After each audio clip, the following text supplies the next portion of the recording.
అందరికీ నమస్కారం. సింధే గారికి నేను ఒకటి మనవి చేస్తున్నా. సింధే 15 సంవత్సరానికి ఎమ్మెల్యే చేసిర్రు. ఇప్పటికి ఇక్కడ ఉన్న హౌసింగ్ కానీ రోడ్లు కానీ ప్రతి ఒక్క డెవలప్మెంట్ పోచారం అమ్ముకున్నావు. ఇది ఖబర్దార్ సింధే. నీకు ఎందుకంటే గతంలో చాలా మంది యూత్ ని సపోర్ట్ చేసిరు. ఇప్పుడు ఇటువంటి అన్ని చాలు చేస్తే ఇప్పుడు ఎందుకంటే పని మంచి జరుగుతున్నది, పెంచుకున్న డెవలప్ అవుతున్న ఉద్దేశంతో నీ కడుపునేస్తున్నది. నువ్వు గతంలో అన్ని అమ్ముకుని ఇవాళ మాట్లాడితే నీకు ఖబర్దార్ నీ బట్టలు ఉడగొట్టి కొడతామని చెప్తున్నాం. నువ్వు ఎమ్మెల్యే ఉన్నావని ఇప్పుడే మర్యాద ఇచ్చినాం. నీకు జనాలు నీకు ఒక ఇవాళ ఇంటికాడ కూర్చోమని సవాల్ ఇస్తుంది. దయచేసి నువ్వు ఇటువంటి మాట్లాడితే నీ బట్టలు ఇప్పి కొడతామని సవాల్ ఇస్తున్నాం. ఒక్కసారి 15 సంవత్సరాల నుంచి నువ్వు మఠంలో పోయి అప్పగారు పోయి దండలు చేసి వాళ్ళ ఆశీర్వాదాలు తీసుకుని నువ్వు ఎమ్మెల్యేగా ఉండి తిరిగినావు. ఈరోజు అప్పగారికి నువ్వు బట్టలు తీసి బయటికి రమ్మంటావా? కొడుక ఇది పిచ్చుకుందాకు ఇప్పటిదాకా గరీబులకు అందరికి అన్నం పెట్టిన సంస్థ ఉన్నది. అన్నం పెట్టిన సంస్థ దగ్గర ఇప్పటిదాకా బండే పనులు చేయాలా? సోమాపదాకా వీళ్ళందరూ బతుకుతున్నారు. చాలా మంది కదా అన్నం పెట్టిన సంస్థ ఉన్నది. సంస్థ గురించి మాట్లాడితే నీ బట్టలు కూడా వాడికి కొడతామని చెప్తున్నాం సోదరులా. ఎందుకంటే ఇప్పటిదాకా నీకు ఏం మాట్లాడలే. ఎందుకంటే మా సోదరుడు మావాడే అనుకున్నాం. ఇటువంటి మాట్లాడితే నీకు ఈరోజు అంటున్నావు దమ్ముంటే నువ్వు రాయాలా? ఇప్పుడే రా. ఎవరైనా సౌదరి ఉంటే అందరు తీసుకురా. కొడక నీకు చెప్తున్నాం, ఇది ఖబర్దార్. ఇది లాస్ట్ వార్నింగ్ ఇస్తున్నాం. గతంలో ఇంకా ఏమని అంటే నీకు బట్టలు కూడా కొడతామని. నా పేరు తుకారాం ఉన్నది, నువ్వు రాసుకో కొడక. నీ అందరూ తెలియజేస్తున్నా. నువ్వు మఠం గురించి మాట్లాడకు. ఏదైనా ఉంటే నువ్వు రాజకీయంగా మాట్లాడు. ఇలా కాంతారావు గారు డెవలప్మెంట్ చూసి ఏదో అప్పుడు ఏమన్నావు ఆ ఊరు అన్నావు. ఇక డెవలప్మెంట్ చూసి జనానికి ఆకర్షిస్తే నువ్వు ఆయనకి విమర్శిస్తావు. ఇలా కాంతారావు ఇవాళ మన డిస్ట్రిక్ట్ అయిన కాదు, డిస్ట్రిక్ట్లో యొక్క బండి నాయకుడు ఎవరైనా ఉంటే కాంతారావు ఉన్నారని చెప్తున్నారు అందరు. కొడుక ఇలా మా దగ్గర నీ గతంలో పోచారానికి అన్నీ అమ్ముకున్నావు. హౌజింగ్ అమ్ముకున్నావు, రోడ్ అమ్ముకున్నావు, కావాల్సిన అన్నీ అమ్ముకున్నావు. ఏదైతే మా కాంట్రాక్ట్ వచ్చిన అన్నీ నువ్వే అమ్ముకున్నావు. కాబట్టి దయచేసి నీకు చెప్తున్నాం, నువ్వు మావాడని ఇప్పుడు మర్యాద ఇచ్చినాం. ఇప్పుడు మర్యాద లేదు, ఖతం అయిపోయింది మర్యాద. ఇప్పుడు ఒక్కర ఇంతమంది యువకులు ఉన్నారు. నువ్వు హాస్టల్లో చదువుకున్నావు. హాస్టల్లో ఒక విద్యార్థి కావాలంటే మంచి చేసిన దినాలు ఉన్నాయా? ఎవరికైనా చూపెట్టు. కొడుక నీకోసం హాస్టల్ అన్నం తిన్నారు, నీతో తిరిగిరు. కొడుక నీకు ఎమ్మెల్యే చేసిరు. కానీ ఇప్పటికే ఒక్క పిల్లగాని మంచి చేయాలి. సిగ్గు రావాలా, శ్రమ రావాలా నీకు చెప్పుకోవడానికి? నీకు సిగ్గు ఉందే? మేము సుగా నీకోసం ఎంతో కష్టపడ్డాం, టికెట్ కోసం కొట్లాడినాం, చాలా మంది ఉన్నాం. కొడుక నీకు సిగ్గు లేదు, శ్రమ లేదు. చాలా ఉన్నాయి. బయట పెట్టుకున్నా సపోర్ట్ దాకా ఉండి సపోర్ట్ ఇంట్లో కూర్చో. ఒకవేళ అట్లా ఉంటే దమ్ము ఉంటే రేపు ఇష్టం గురించి అన్ని మేము బయట పెడతాం. మా గురించి నువ్వు పెట్టు గుద్ద దమ్ము ఉంటే చెప్తున్నాం. ఖబర్దార్ సింధే గారు, దీన్ని మీకు లాస్ట్ వార్నింగ్ ఇస్తున్నామని తెలియజేస్తున్నా. ఏదైతే బీఆర్ఎస్ ప్రభుత్వం ఈరోజు ధర్నా చేయడం జరిగింది. ఎందుకంటే వాళ్ళు ఓన్లీ ఎలక్షన్ దగ్గర వస్తున్నాయి. ఏడ మున్సిపాలిటీ లోపల డిపాజిట్ దక్కదు, మా క్యాండిడేట్ దొరకగసిలు ఏదో ఒకటి కాంగ్రెస్ ప్రభుత్వం పైన, కాంగ్రెస్ ప్రభుత్వం చేసే నాయకుల పైన ఏదో ఒక బురద జల్లాలనే ప్రయత్నంతో ఈరోజు ఒక కొత్త నాటకం ఆడున్నానే చాలా చేసి ఇప్పుడు. మరి ఇదే సింధేకు మేము సూటిగా ప్రశ్నిస్తున్నాం. ఎందుకు ప్రశ్నిస్తామంటే మరి 15 సంవత్సరాలు గత 15 సంవత్సరాలు పరిపాలించిండు. మరి రోడ్ ఎందుకు కాలేదు? నువ్వు చెప్తావా? రండి, మీ నాయకులు మేము వస్తాం, మా ఎమ్మెల్యే సాబ్ వస్తాడు, మీరు రండి, గాంధీ చౌక్ రండి, అంబేద్కర్ చౌక్ రండి, మంచి సభ చేసుకొని చర్చ మొదలు పెట్టుకుందాం. అభివృద్ధి అనేది ఈ కాంగ్రెస్ ప్రభుత్వం లోపల 2 సంవత్సరాల నుంచే స్టార్ట్ అయింది. ఈ రోజు మా ఎమ్మెల్యే గారు చేసే అభివృద్ధి పనులు చూసి మీరు ఓదోలేక ఏదో ఒకటి వృద్ధి ప్రయత్నం చేస్తున్నారు. ఖబర్దార్ సింధే గారు, ఖబర్దార్. ఈ రోజు మీరు ఎందుకు ఓడిపోయారో మీకు ఒకసారి మీ మనువు చేసుకోవాలా? ఎందుకంటే మీరు గత 15 సంవత్సరాల నుంచి పరిపాలించింది, అభివృద్ధి చేసింది ఏమీ లేదు. సంఘాల పరంగా కానీ, రోడ్డు పరంగా కానీ, సీసీ రోడ్ల పరంగా కానీ, డ్రైనేజ్ పరంగా కానీ ఇదే మున్సిపాలిటీ తెస్తాను మున్సిపాలిటీ తేలే.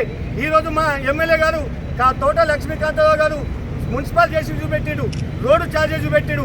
మరి మీరెందుకు ఛార్జ్ చేయలేవు? ఈరోజు ఓన్లీ మీరు మీ యొక్క ఎలక్షన్ లోపల మీరు ఆడ ఓడిపోతామనే భయంతో ఈరోజు కొత్త నాటకాలు ఛార్జ్ చేస్తున్నారు. ఇది ఎంతవరకు సమంజసం కాదు. ప్రజలంతా అబ్జర్వ్ చేస్తున్నారు, ప్రజలంతా పరిశీలిస్తున్నారు. ఏదైతే అభివృద్ధి చెందేది ఉంటే ఓన్లీ కాంగ్రెస్ ప్రభుత్వంతో, అలాగే ఎమ్మెల్యే తోట లక్ష్మీకాంతరావుతో అభివృద్ధి చెందుతారని వాళ్ళు గట్టిగా పూనుకొని ఉన్నారు. మీరు వాళ్ళకు ఎలాంటి మీరు ఏ తప్పుడు ప్రచారం చేసినా ప్రజలు నమ్మ శక్తి లేదని మీ సభాముఖం మనవి చేస్తున్నారు.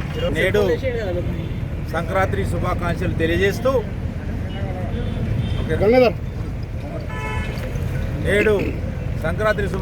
తెలియజేస్తూ మాజీ ఎమ్మెల్యే షిండే గారు ప్రజలకు మభ్యపెడుతున్నారు. 30 సంవత్సరాల నుంచి షిండే గారు మీరు బిచ్చుకుందలనే ఉన్నారు కదా, మరి ఇదే రోడ్డు మీద తిరుగుతున్నారు కదా 30 సంవత్సరాల నుంచి. మరి 30 సంవత్సరాల నుంచి యాదరా అంది 20 నెలల్లో మీరు ఏం చేసిరని 10 సార్లు ధర్నా చేస్తున్నారు. దాదాపు 30 సంవత్సరాలలో మీరు బిచ్చుకుందలే ఉంటుర్రు. 30 సంవత్సరాల తర్వాత 30 గంపల మన్ను కూడా రోడ్డు మీద పోయలేదు. దానికి మీరు జీర్ణించుకోలేక తోట లక్ష్మీకాంతారావు గారు మంచి జూకల్ కానిస్టేషన్ మంచి పనులు చేస్తున్నారు కాబట్టి మీ కడుపు ఉబ్బి నువ్వు 30 సంవత్సరాల నుంచి రోడ్ పక్కకే ఉన్నావు కదా, మరి నువ్వు ఏం చేసినావు? ఇక్కడ 30 మందికి ఇల్లు ఇప్పించినావా? 30 రేషన్ కార్డులు ఇప్పించినావా? 30 సంవత్సరాల నుంచి కాలేజీ ఎండ చేసినావు, 3 సార్లు ఎమ్మెల్యేను. నువ్వు చేసిన పని ఏమిటిదో మేము నీ రోడ్డు పక్కకు నిలబడ్డాం. నువ్వు రా చూసుకుందాం, ఇక్కడ ముంగటొచ్చి నిలబడు. ఇక్కడ రోడ్డు పని నడుస్తుందా లేకుంటే నువ్వు 15 సంవత్సరాలు ఎమ్మెల్యే ఉన్నావు, నువ్వు ఏం చేసినావు అనేది నువ్వు పబ్లిక్కు చెప్పు. కానీ గరీబులకు కావలిచ్చి ప్రెస్ మీట్ ఇచ్చి మభ్య పెడుతున్నావు. మభ్య పెట్టేది వదులుకో. ఇప్పటికే నీకు బుద్ధి చెప్పి ప్రజలని ఓడగొట్టిరు. నువ్వు ఎందుకు ఇంకా ముంగటొచ్చి నేను గెలుస్తా? నీకు గెలనిచ్చేది లేదు, నువ్వు గెలవు, నీకు గెలనియ్యరు. 30 సంవత్సరాల నుంచి నువ్వు బిచ్చుకుందాకు సుల్తాన్పేట చేసిందే నువ్వు, ఇంకా వేరే వాళ్ళు లేరు. బిచ్చుకుందాకు సుల్తాన్పేట చేసిందే షిండే తప్ప ఇంకా వేరే వాళ్ళు లేరు. దీని విషయంలో మీరు ఎక్కగా మాట్లాడుతారు, ఎక్కగా మీరు మాట్లాడినా దీనికి కాంగ్రెస్ కార్యకర్తలు ఎవరు కూడా ఊహించేది లేదు. మనము నువ్వు ఏం మాట్లాడినా మా ఎదురుగా వచ్చి మాట్లాడు, మేము కూడా రెడీగా ఉన్నాము. దానికోసము నువ్వు యాండో కూర్చుండి ప్రెస్ మీట్లు ఇచ్చుకుంటా అవన్నీ నీ పప్పు ఉడకది. ఈ రోడ్డు మీద వచ్చి నీకు దమ్ముంటే, నీకు ధైర్యం ఉంటే నువ్వు రోడ్డు మీద వచ్చి మాట్లాడు. నువ్వు పిచ్చుకుందాకు చేసిన అభివృద్ధి ఏందో నువ్వు ఇక్కడ వచ్చి చెప్పు, ప్రజలకు చెప్పు. అయితే మేమైనా నేలకు ముక్కు రాస్తాం, నువ్వైనా 30 సంవత్సరాల నుంచి నువ్వు ఉంటున్నావు కదా, నువ్వైనా ముక్కురాయి కింద. అదే విషయంలో నువ్వు ఇంకోసారి మాట్లాడితే నీకు మంచి పరిణామం ఉండదు. దీనికి మేము కూడా గట్టిగానే హెచ్చరిస్తున్నాం. సోమప్ప గారికి ఒక పీఠాధిపతి, అతనికి నువ్వు బట్టలు ఇడిచి రమ్మంటావా? నువ్వు పోయి ఇప్పుడు దాకా ఒక 100 సార్లు కాలు పట్టుకున్నావు. మాకు తెలియదే నీ గురించి, మాకు తెలియదే? అసంటి వాళ్ళకు మా సోమప్పకు నువ్వు బట్టలు ఇడిచేసి నువ్వు వీడికి బయటికి రా అంటావా? ఈ రోజుతో నీ రాజకీయ జీవితం మొత్తం సన్యాసం అయిపోయింది. నువ్వు ఏమున్నా బిచ్చుకుందల తిరుగుడు మానుకో. ఇసుటి చిల్లర వ్యవహారం మంచిగా ఉంటుంది. జై కాంగ్రెస్. చేసిన ఎన్ని రోజులు 20 ఇయర్స్ నుంచి ఆయనతో ఉన్నాం, ఆయనతో హాస్టల్ చదువుకున్నాం. సిందే గారు మీ గతంలో 14 సంవత్సరం మఠంలోనే ఉన్నారు, విజయ ఉత్సవ సభలు అక్కడే చేసుకున్నారు, గుర్రాల మీద అక్కడనే తిరిగిర్రు, ఎన్నో కార్యక్రమాలు చేసుకున్నారు. నీ కొడుకుల ఏదో ఇవి ఉంటే బట్టలు కట్టించినావు, అక్కడ మఠంలో కట్టించినావు. ఎన్నో మార్క్స్గా చెప్పినావు మఠం చాలా పవిత్రమని, బండబాగారి ఆశ్రమం కావాలని మాకు చెప్పినావు. కొడుక 14 సంవత్సరం అప్పుడు నీకు తెలంగాణ భవన్ కాలేదా, టీఆర్ఎస్ భవన్ కాలేదా? ఈరోజు మా కాంగ్రెస్ కార్యకర్తలు పోయి మాకు ఎక్కడ జాగా లేకుంటే ఒక నాయకుడు ఉన్నాడు అక్కడ. ఏ నాయకుడు ఉన్నారు? ఈ ఉన్న చుట్టుపక్కల నాయకులని కూర్చుంటే జాగా లేదు కాబట్టి మఠంలో పోయి కూర్చుంటున్నాం. మాకు స్థలం అవసరం.